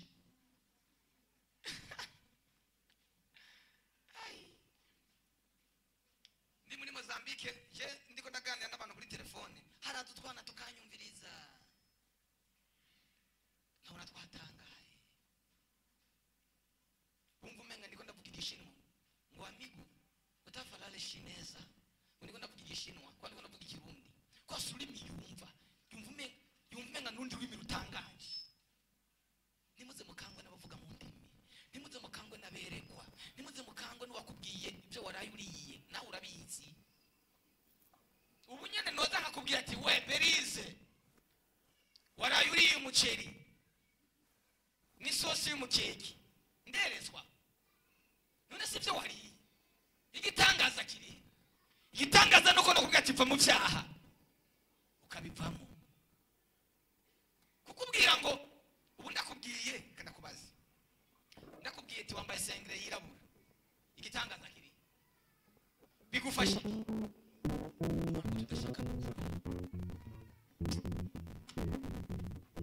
ubu mwamaze kuzura mwasaze sindabatutse ariko n'imvugo amarangamutima bayazamutse kuko niyo mpamvu ndiko ndavuga iby'umwuka, ariko ndiko ndababwira ibintu by'umwuka bizobajyana mu ijuru nk'abantu b'Imana mwe. ntacyo kuba nk'umuzo bahanurira, nakubwiye naho bagukuye umushatsi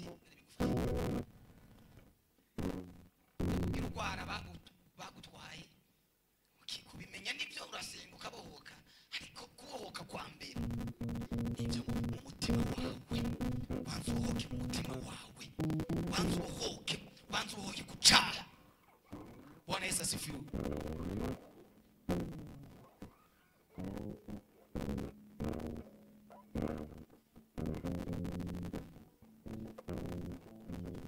Ntabikomere we wakomeretse ubitewe n'ibyaha,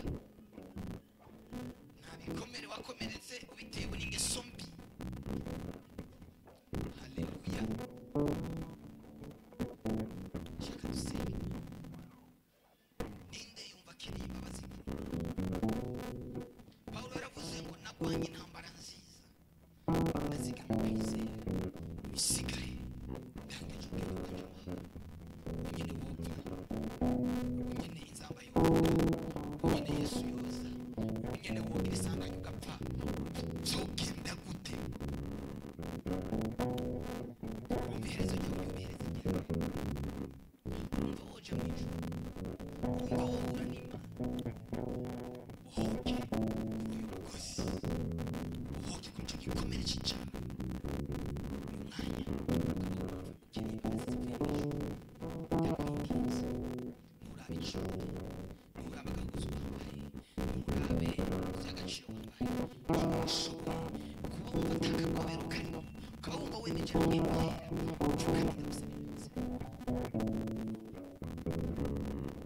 Dukora ibigano ryawe.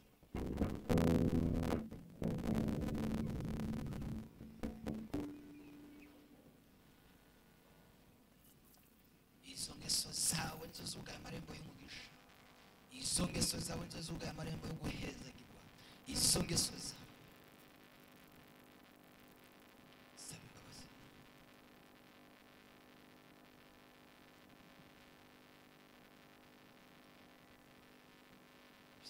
Byaramenyekanye, byaramenyekanye, byaramenyekanye, byaramenyekanye. Imana irabizi ibyo byaha byawe, Imana irazibizi izo ngeso zawe. Uyu ni umwanya wo kurira. Ntituzi umunsi, ntituzi umunota, ntituzi umusegonda inzambi zovuga, ntituzi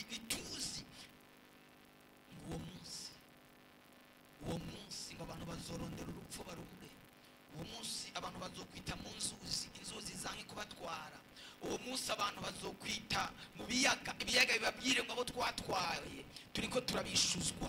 Uyo munsi reka gufirima abantu bafukamye byihuse, nacyo riko birafasha bari kuri YouTube. Reka filimi imbere gusa, bwira Imana ngo Mana babarira,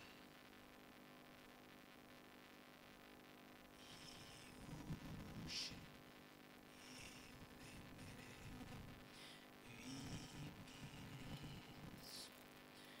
wibwire Yesu, niwe mukunzi wawe,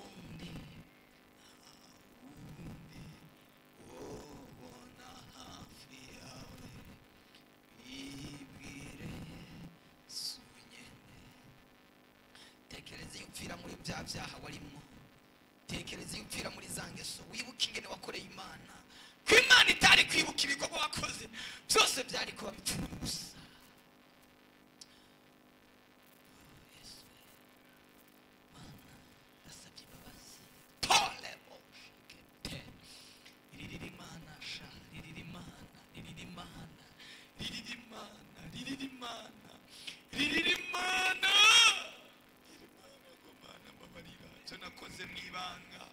Ibyo nakoze abantu batazi, ibyo nakoze abantu batabona, ibyo nakoze mu ibanga, babarira,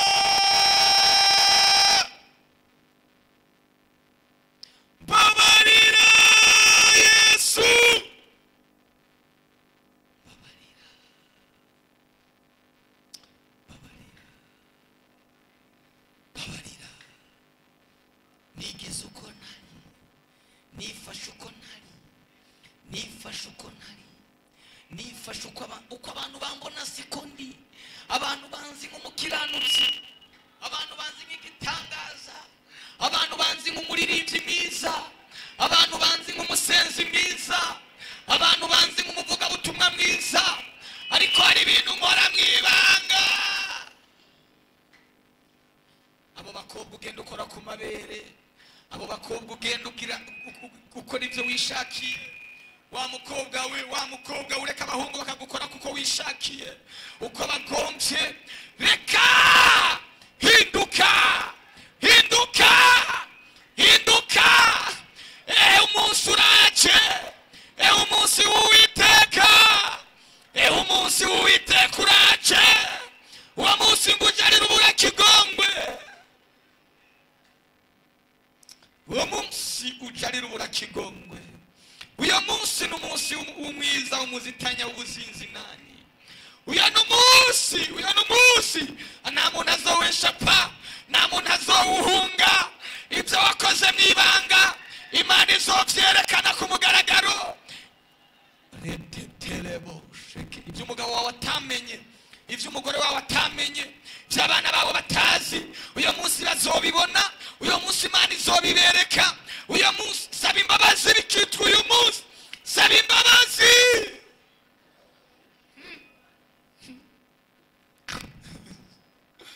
Duhana n'uburake Yesu, duhana n'uburake, tubabarire, tubabarire,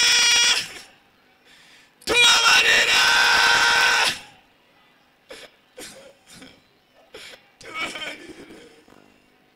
tubabarire,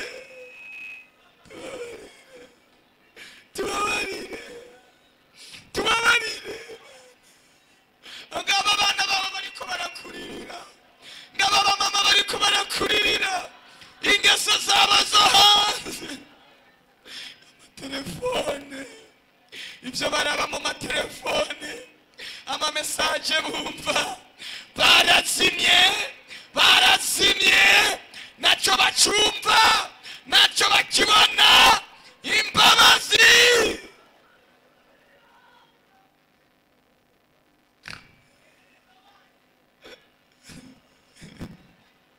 Yesu, Yesu, Yesu,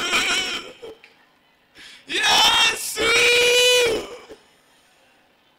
Yesu,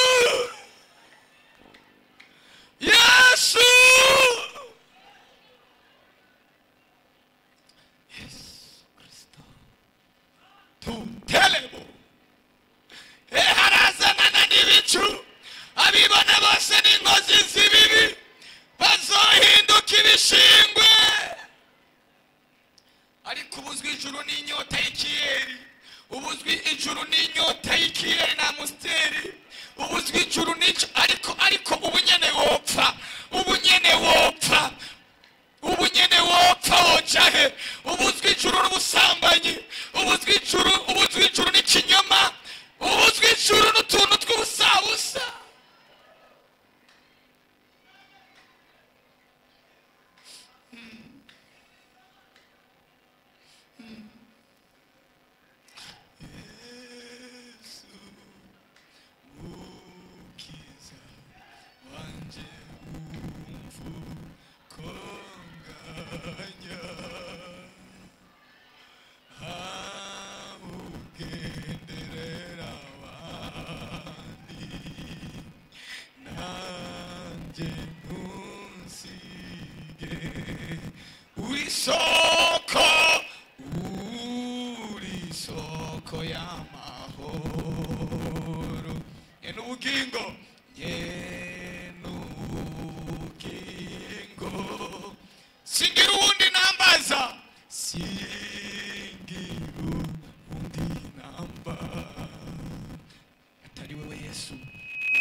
Imana irakubabariye.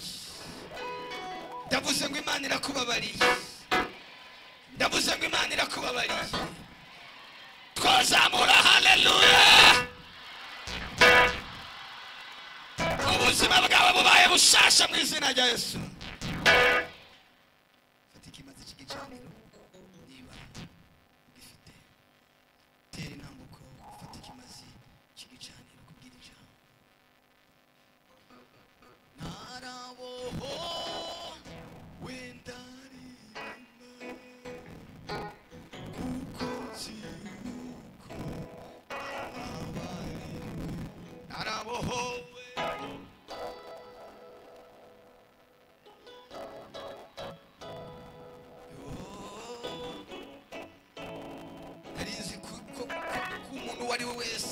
Kubwira ijambo yari guhaguruka akagira ikintu repfuye.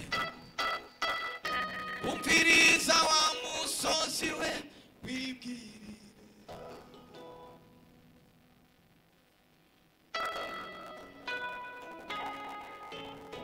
Tera intambo kuvuga ngo Mana iri jambo ry'uyu munsi irigira icyo rikoze mu buzima bwanje, irigira icyo rikoze mu rugo rwanje, irigira icyo rikoze muri famiye yanje, igira impinduka rizanye mu buzima bwanje. Mungu akubariki uko uteye intambuko ugenda, Imana iguhe imbaraga zo kunesha ibyari byarakunaniye mu izina rya Yesu. Imana iguhe imbaraga zo kunesha ibyari byarakunaniye mu izina rya Yesu. Utwo twaha twahora tukunanira uyu munsi uhabwa imbaraga zo kudutsinda mu izina rya Yesu. Semeni haleluya. Uhabwe imbaraga gutsinda ibyahora bigutsinda. Yesu abagirire neza. Itangazo rya mbere, Yesu n'umwami.